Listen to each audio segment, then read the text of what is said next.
For our last session here.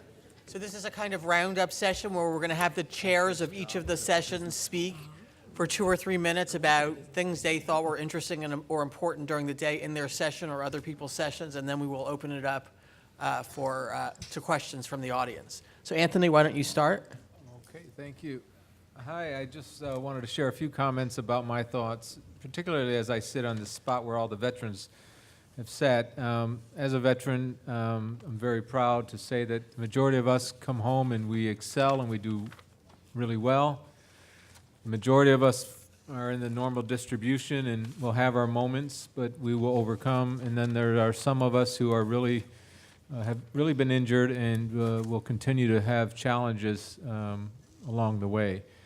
When I think of veterans, I think of them not as broken, but as assets. When I think about student veterans or veterans who are students on our campuses, I hope that you see them the same way, that they're bringing a strong set of values with them. They're tenacious, resilient, will do good work. If you give them a chance to lead, they will lead. They've been around the world, many of them. They've seen things that you and I have maybe never have seen or will ever see. They've been deployed many, many times. We've been at war for 14 years. I walked on the ruins in Babylon. If we had a history class, I could probably tell you what it was like.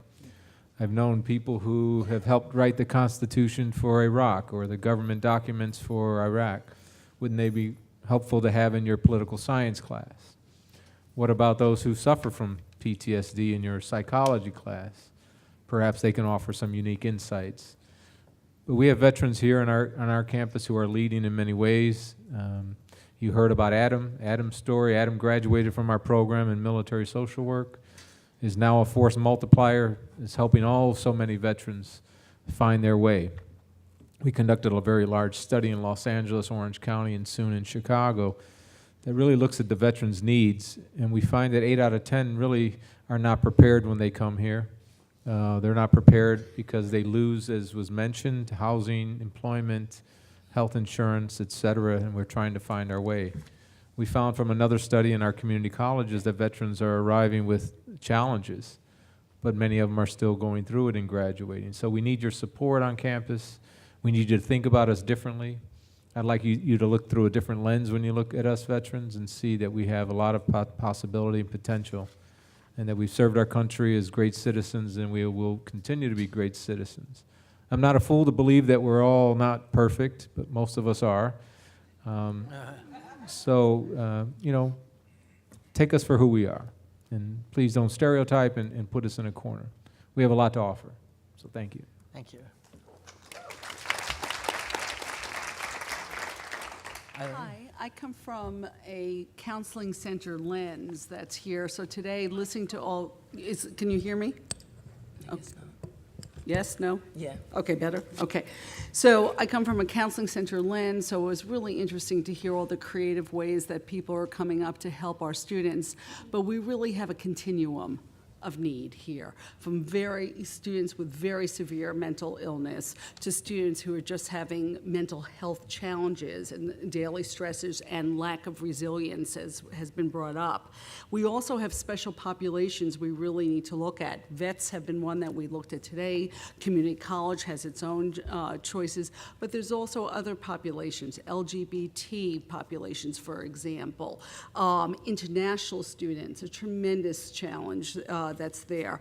And we need to look at, and what we heard over again, that we need to understand how to help these specific populations in a specific way. One size does not fit all for any of these pieces that are there. We heard about the importance of support systems, from Elyn talking about how friendship is helped her from the very beginning. I think why the support systems are so important is because often someone going through a mental health crisis really needs somebody to lean on and give them guidance and trust. So that is time intensive to develop these relationships. Not everybody has a Steve that's there. All of us want a Steve, by the way. Yeah. That's right. That's there. But you can't have him. He's not. But if you think about it, we as administrators at universities or just members of the community need to serve in these special relationships. And it leads to the need for training these key people across campus. We talked about students, police forces, faculty, administrators, staff, even parents, so they know that they can make a difference and to understand when someone's having trouble and how to approach this.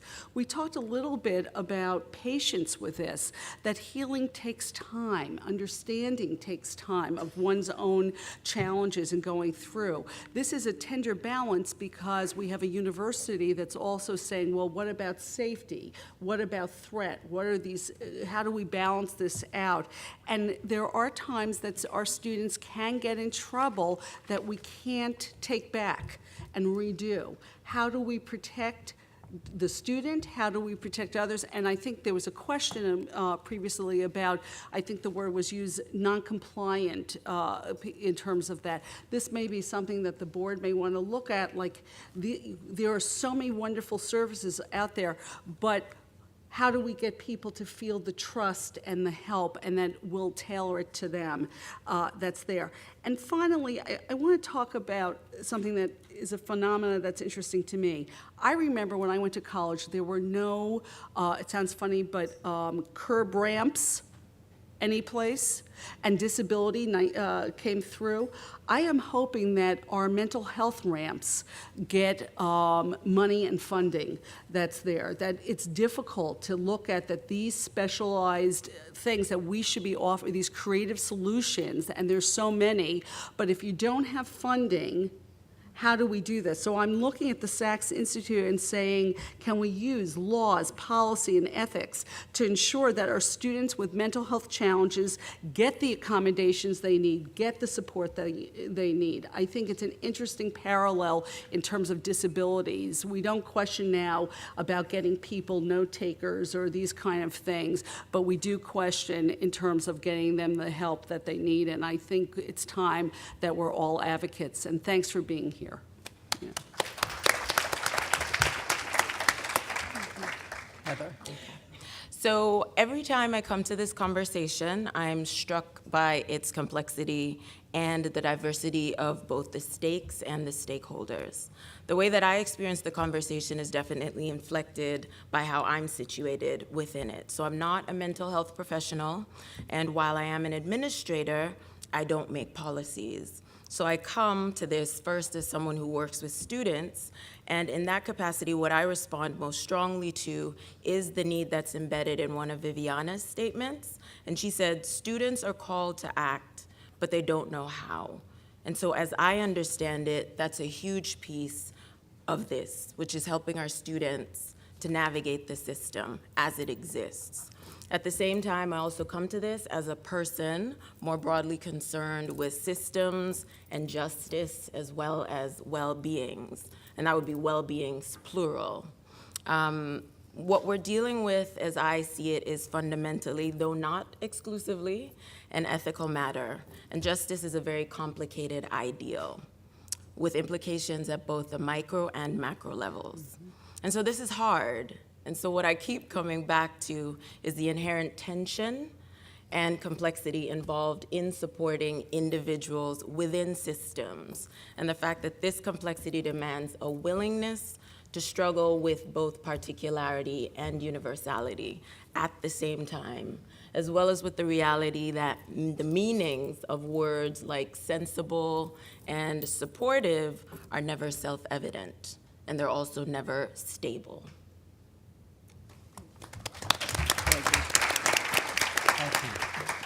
I come to this also as a sibling of an individual with a serious mental health chronic condition. And I have written down here attitudes. I have two general points under that. The first is, in the 1990s, I was involved in a class action litigation against the university.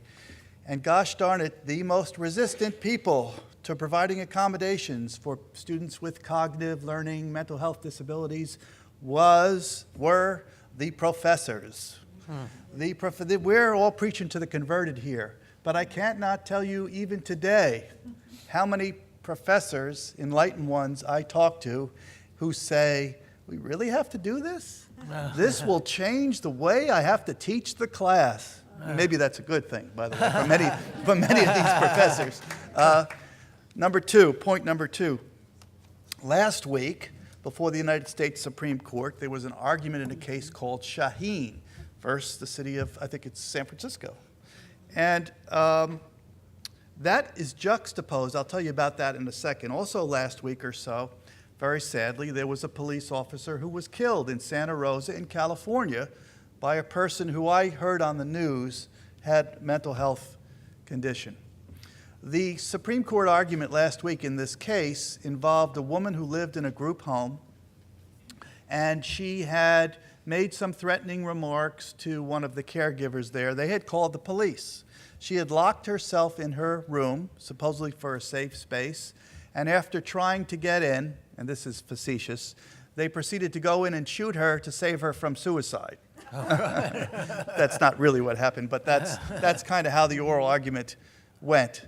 The point is you have these terrific juxtapositions of mental health and violence and attitudes about disability. I read to you the New York Times headline today, implications for risk from the pilot who was suicidal.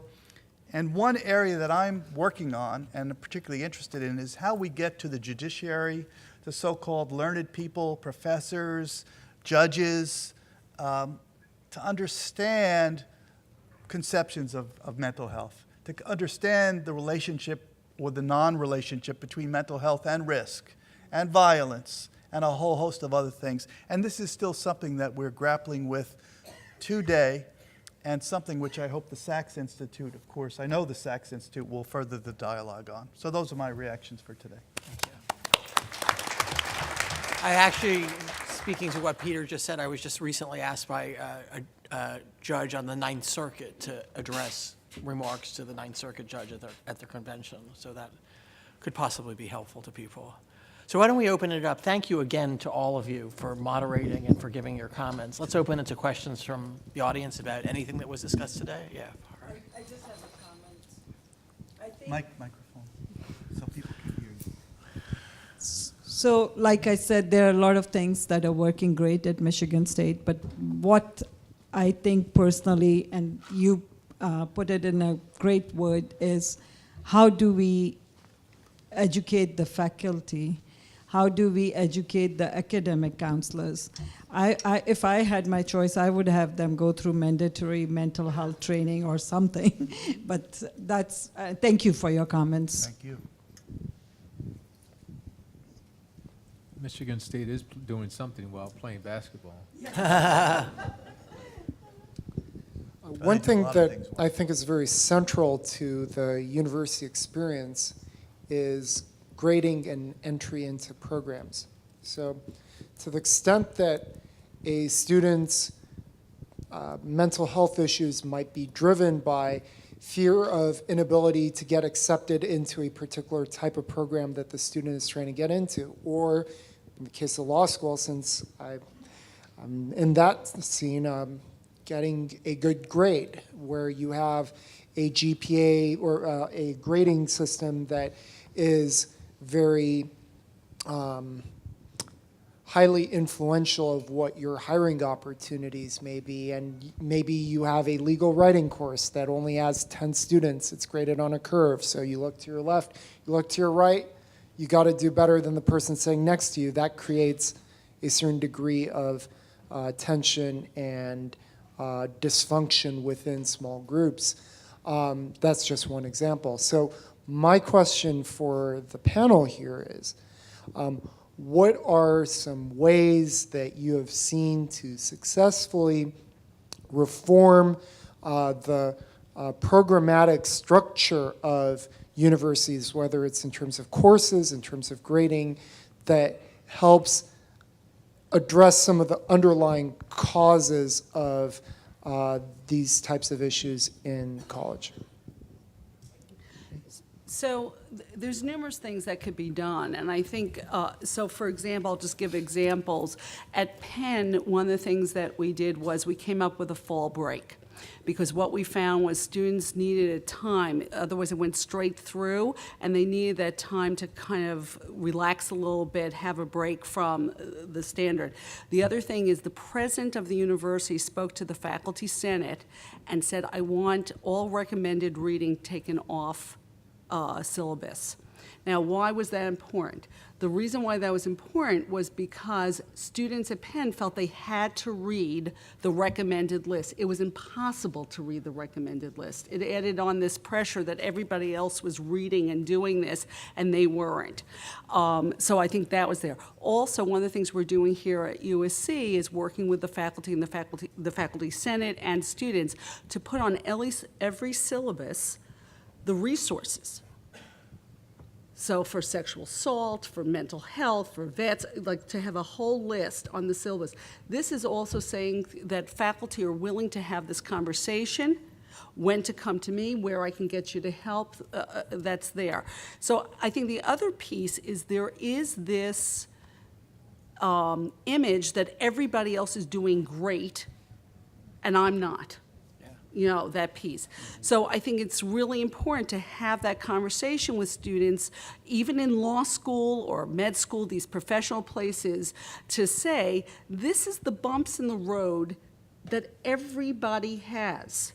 This is what they look like. And so there's programming that goes there. And to go back to the mandatory piece, I want to say to you, I think there are some schools who are going to the mandatory piece. The problem is these are places that have had terrible tragedies, 6 suicides in a row, or let's not wait to that point. And so sometimes sharing that this other school had that issue, we don't want to be there. So those are the ideas that I have, but there's numerous things that you can come up creatively to help the structure. Getting rid of, at Penn, if you're in the bottom quartile and you get 4 bottom quartiles in your class, even if you get an A, but you have the lowest class, you're kicked out of the MBA program.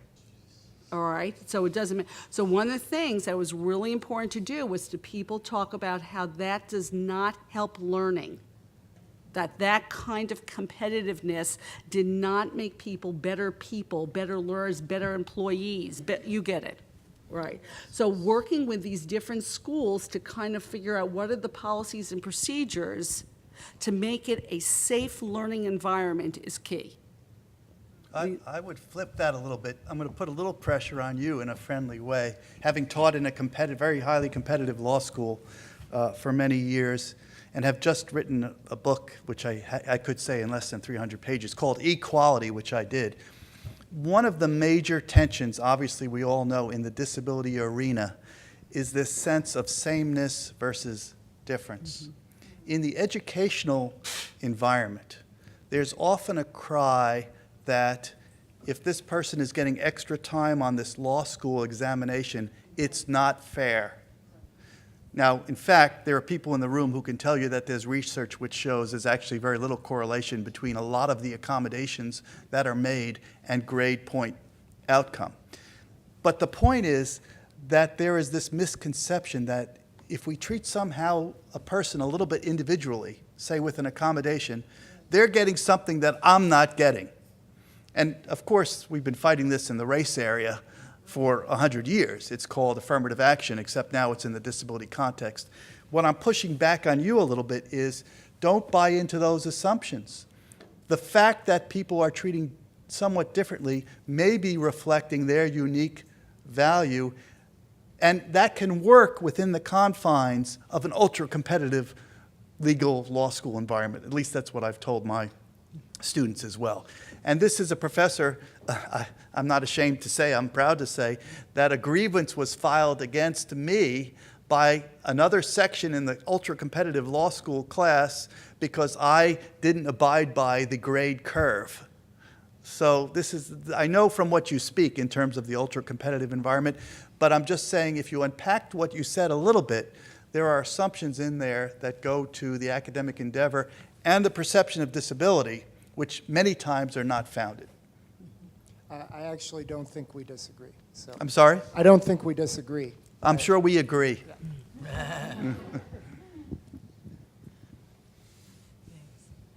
I just wanted to say that I think sometimes giving people the example of that what is equal and what is equitable is very different. So if you are going to have 20 first-year students come to college and you're going to give them all running shoes, and you give everybody a women's size 9 shoe, whether you're a man or a woman, you wear a size 9 in a women's shoe if you're or not. They all get shoes. But that's not equitable because everybody needs to have their own unique size and style of shoe that's going to help them run the race to the finish line. And I think we have to keep educating people about that in that very simplistic way. And that helps us understand, kind of what he was commenting about, helping people on our college campuses understand the difference between equality and equity. Excellent point.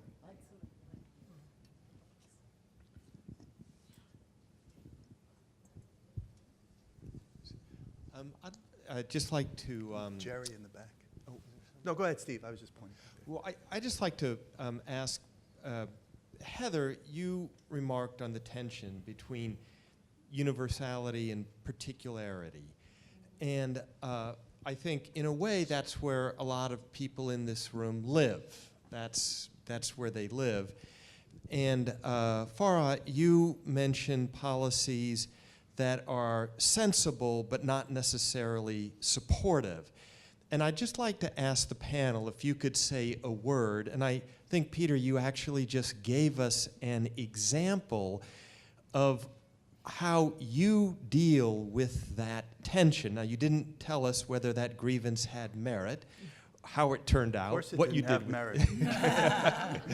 But what I'd like to do, because I think Casey gave us a wonderful example of a rule that, I shouldn't have said your name just then because it's on tape, that you said, okay, I am going to bring this student who is actually on leave on campus because that's what I think the student really needs.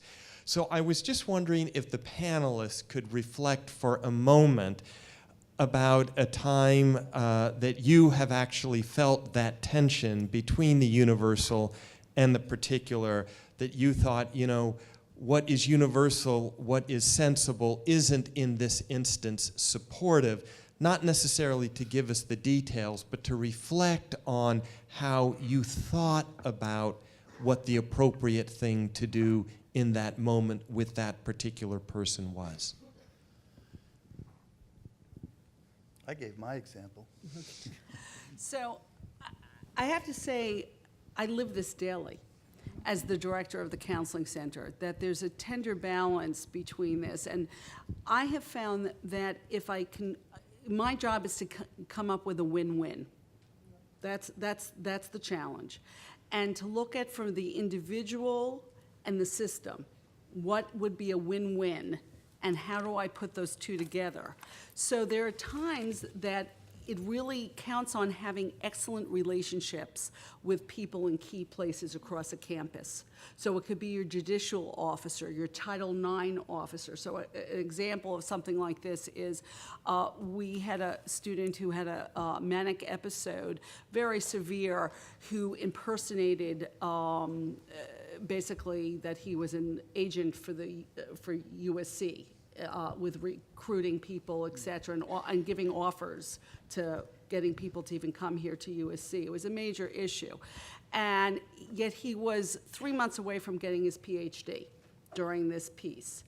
And so it went through a judicial process, and he got suspended for 4 years for this piece. So what I did was went back and said he had got tremendous treatment. We really worked together, and what was important was the student understanding what was his challenges, because it was very painful for him to believe that he had a disability, that he had to deal with. Like, he just felt like if I wasn't on meds, I just keep on doing what I'm doing, I'll be okay. And we really worked and the university allowed me to see him even though he was on leave, and we continued. That wasn't a problem.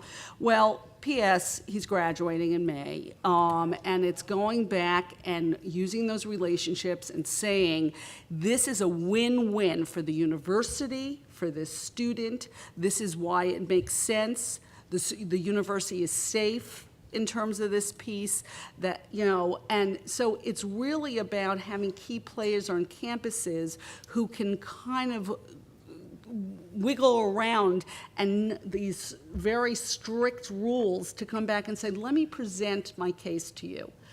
Sometimes we win, sometimes we don't, but it's really more that's a win. And the university likes it as well, because they turn around and they go, this is wonderful. This worked. Yeah, so.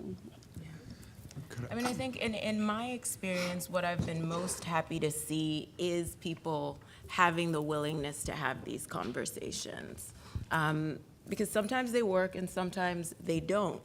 But I think as one who might consider oneself an advocate, what is important is the willingness to push, right? To be courageous, to take a stand, to be like Casey and say, I'm just gonna let this student come, and if people are upset about that, then they're upset about it. But I've made a reasoned, considered judgment based on my understanding of the situation, and also needing to remember that my understanding of the situation will never be complete.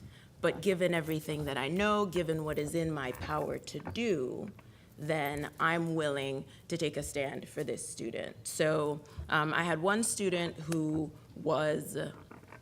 had a manic episode, I think they described it as a gesture. So they didn't call it an attempt at suicide, but it was a suicidal gesture.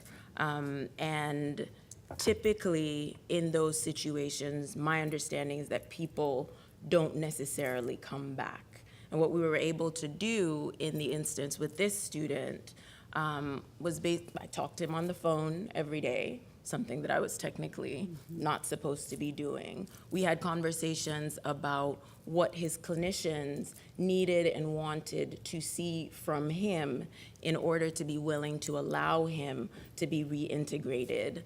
And we just had very clear, frank, transparent conversations about, okay, you don't want to be medicated, but you want to come back. You may not be able to get both, so you have a choice to make, right? There is power in your hands to choose which way you want to go based on your understanding of what's required in the situation. If I may, a big shout out to the gentleman over there in the exchange that you had with Peter. It relates to something I tried to say earlier. I think that I personally I have an academic hat. I've had a number of administrative hats here at USC. I'm a teacher and I'm a clinician. And what the principals tell me to do varies from time to time. But I come back to, I'm sitting here, I'm looking at Heather, and she's reminding me of my days in Cambridge 100 years ago. I remember they used to give exams in Memorial Hall, and different classes, different courses were there. I remember it was proctored by someone who at the time reminded me, he was right out of Central Casting for a Nazi concentration camp guard. He was perfect. My memory, which is reconstructive, I picture him with tall boots, but that's probably a distortion. But he might just as well have been wearing boots. And he reveled in terrorizing the students at a very, very competitive college. We have a situation here at all universities that strive for high standards, and the question as educators is, what are the best learning conditions? I think the idea of a curve that I understand is at this law school, which I find deeply troubling, deeply troubling. It sets up the most unhealthy set of relationships among the students. And the question is, does this lead to better legal education than a situation where there is not a percentage you'll get A's, B's, whatever, no matter what your performance is? Now, I don't know the answer to that question.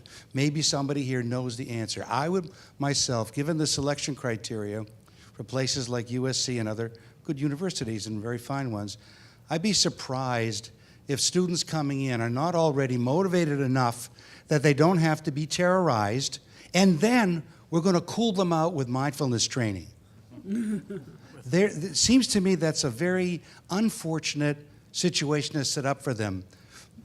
But I'm I applaud Elyn and her group for trying to fix the broken bones. But if there are broken bones, who's breaking them? And maybe more attention has to be paid to that part of the organization. And again, I think this institute is a place where these things can be, frankly, I think, discussed and maybe brought in an appropriate way to the attention of people who make the policies.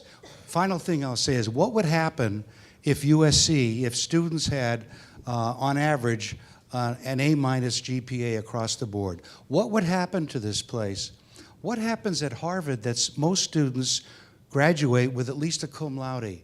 Is there something wrong with that? Has something bad happened to the reputation of Harvard and to the students who exit from there, that all of them come out with some sort of thing on their transcript and on their diploma that makes them feel a little bit special?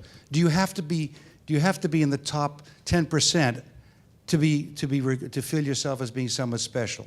Just sort of getting through and reaching a certain GPA. But anyhow, I think these are issues which are, it's the Band-Aid, and we're gonna set the bones, whatever. In my professional work as a clinician, I will confess, that's what I have spent most of my time doing. But some of the time I've spent at the policy level, and it's been very gratifying to have seen some changes like that. It happens to be with regard to sexual reorientation treatment that has turned out to be a bad idea, but 40 years ago, when I advocated for eliminating those programs and was vilified for doing so by my colleagues, who of course assumed I was gay, which doesn't happen to be the case, but was of course quite irrelevant. And look at where we've come. I'm not, God knows, taking credit for that, but part of a network of influences that in a few short years has changed the whole landscape with regard to employment and laws and so forth and so on, working at the systemic level, working at the institutional, organizational level, and not so much at the individual level. I'm sorry. Ran on. No, it's a very good comment. Problem at Harvard as an alum is 90% of the students say they're in the top 10% of the class. That's marketing. So I'm Leisha Ostrow. I'm a postdoc in the UCSF Department of Psychiatry. I finished my PhD in public health at Johns Hopkins last year. And what I'm going to say I haven't really said before, and it's probably not going to be popular. So I was first hospitalized and put on tons of psych drugs when I was 14, diagnosed with bipolar disorder, years on disability, court-ordered antipsychotics, guardianship, all that. So I had a lot of resentment towards Hopkins, as do many people. It's a pretty brutal environment, all the way from undergraduate to PhD in med school. I actually endured a lot of trauma in my life, particularly in the psych system, but I didn't have nightmares until I got to Johns Hopkins. I mean, it was like things would happen to you in the educational environment that most people would say, oh, I had this terrible nightmare, but it was real. And it was intentional. They would tell us they were trying to fail us. So I've been out almost a year now, and I would say I am really grateful for what I went through there. I mean, I'm not there now. I'm not having nightmares and stuff like that, but I feel in my professional life, as a person with a history of a psych disability, every situation that I go into, I have no fear. I know that I can do it. I mean, it's hazing, right? I mean, this happens in the military too, right? Like they're sort of teaching you to sort of endure these negative things, but that, at least in academia, like that's the real world, Like you're gonna get up in front of a room full of people and they're gonna have questions that you feel like you can't answer, and it's terrifying. And I don't have that fear anymore. And especially as someone who had a really serious psych history, that's important to me to have that confidence and that ability and to be one of the best people in my field. So I'm not sure that I agree. I hear what people are saying about these brutal academic environments, but I mean, I'm just really grateful for it. I'd like to, go ahead, Julie. I wanted to tell a kind of brief story about my own withdrawal from Yale Law School, my first year there. And Yale had a policy, I didn't tell you about this, right? Because my memory is pretty bad. Yale had a policy that if you were withdrawn from school for psychiatric reasons, that you had to be evaluated by the head of university health psychiatry department to see if you were ready to return. And like any good student, I started pulling books from the shelves looking for articles that he wrote. This is before the days of the internet, so I'm actually literally pulling books. And I find an article by this guy, Students Withdrawn from School for Psychiatric Reasons, Evaluating Them for Readmission, Questions You Want to Ask and Answers You Want to Hear. So when I went into my interview, I was completely well prepared, and it followed exactly along the lines of his article. I just thought that was kind of funny. You know, in response to your comment, the only thing I don't disagree or reject your experience. My only experience has been it doesn't have to be that way, and you can achieve similar good outcomes, perhaps with less brutality. Yeah, I'm not proposing this as a policy Yeah. solution. Yeah. I just kind of wanted to give an alternate perspective. No, you're yeah. Yeah, I want to also say, times are changing. Ron Daniels, who's the president of Johns Hopkins, was the provost at Penn when I was there. And he turned around when he got to Hopkins and said, "Why are my students so unhappy here?" First question. And then he said, "We have to make our students fabulous learners, but also have happy well-being." So I think what's happening over time is that people are standing there and going like, okay, the new cohort of students, it's not just achievement, the Millennium Group, that they want. They want well-being. They want balance. They want quality. It's a different cohort group. Administrators are recognizing that they need to do this to produce the best and the brightest. Yeah. What I was saying also was I'm not picking on you. You don't necessarily have to conflate humanity with rigor. And a part of the problem in the disability arena is there's an assumption that if something is done differently, it's less rigorous. It's less academically pure, which to me is a lot of crock because there are a lot of different ways. I'm not dissing on your experience. I'm just saying I see a lot of the other experiences. Yeah. Well, we have time for one more question. Sure. Two mics. We've got two mics. Two No, questions. I'm just holding the mic. Oh, no, I'm speaking into the mic. We'll do Oh, both. so, We okay, can do so both. We can do first, both. I just want to thank Elyn for making decisions and breaking the rules. My brother went to Penn and had a episode of bipolar disorder that he was a threat to himself or others. And Penn was completely understanding and allowed him to come back 2 years later and graduate. And he got his doctorate in astrophysics from USC and is now a professor because of people like you and Cassie making those decisions. So I want to thank you for that. I think today offered a lot of solutions, which I really appreciate. And I get the sense, though, that even in those solutions, people are still fighting for what resources they can in the system. And everyone's doing an amazing job, but I'd love to hear someone mention, what can we do to get colleges to actually fund mental health solutions a little bit more? Because the student counselor ratio is still 1,300 students to one counselor, and we still have all these other challenges. And most campuses I go to are cutting back, are still struggling, they're still facing cuts. So who are the decision makers that need to hear everything that was said today that would increase funding on a campus? Actually, that ties right in with my question, so I'm going to piggyback. And then, because what struck me is that a couple people who grabbed me, that the conversation was about funding. And you know, I'm familiar with the public sector, so I'll speak to that. Our base aid in the state of New York, the budget just came out. It's half of what it was 5 years ago, and it was lean before. So we have to get to the policymakers, and I, have this conversation in my own head. Does policy drive funding? Does funding drive policy? What is that, what is that circle? Where do you intervene in that circle? So that was a very similar question that I wanted to raise for conversation. It's a very strange time in academics. I'm in the chancellor's building, and we have a relatively new chancellor, and one of the first things he did was to cut back funding on mental health services. The students proceeded to take over the administration building and slept in the building for I don't know how many days. And so they acted. They took it right back to us. I can't say that it ended up in a perfect solution, Julie, you know, but their voice was heard, and I don't know how to deal with the funding issues, though. Every academic university now is in a period of retrenchment, and that's very challenging for those groups that are most vulnerable to, the types of issues we're talking about. I think you have to look at partnerships. So for one thing that I'm looking at here at USC is having partnerships with nonprofit organizations.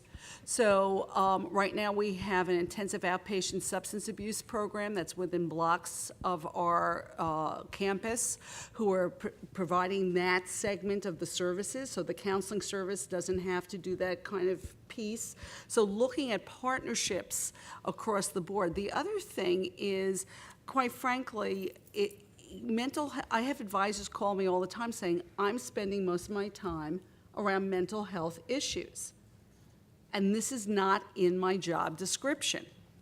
And I also don't know what I'm doing. So what takes 8 sessions for that advisor might take 2 sessions for one of my counselors. So we have to come up with very factual sheets showing here's the cost to the university. This is what it looks like. And then on top of it, I think outcome research is absolutely important. At our counseling service, we show that within 10 sessions, we get people who are actually in clinical psychopathology levels down to what I call neurotic levels, and functioning. To show that is really important. So you have to have this data. I think that the UCs and the presentation, data is really important as part of it. And why is it important on our campuses is because it truly affects 50% of our students in their functioning day to day. That many. When you use that statistic and show that, this is not just a small little subgroup that we're talking about that's struggling. It's a whole bunch of subpopulations coming together who need this extra help that is different than past generations. That's particularly important for faculty because they'll say, I was able to do this, I had stress, I had all this. No, this cohort group is different, their challenges are different. Point. So we're sort of at the end of the day. I wanted to thank everybody for coming. Also, I wanted to thank especially Steve Benke for putting together the program, for being responsible for the lion's share of the program. It was a great program, Steve. And then I'd like to thank the staff who helped. Mira Dalpe, Melissa Miller, my postdoc, my wonderful postdoc, the Sachs scholars who are here today, Niels, Sam, Yvette, I can't remember everybody. And last but not least, my program associate, Chris Schneiders, who makes the trains run on time and puts everything together. So where is Chris? He's standing up and waving. Thank you, Chris, you're great. And thanks to everybody else. We have a nice reception outside, and we can continue the conversation there. Thank you. Oh, someone's holding up evaluations. If you would fill out your evaluation forms, that would be great.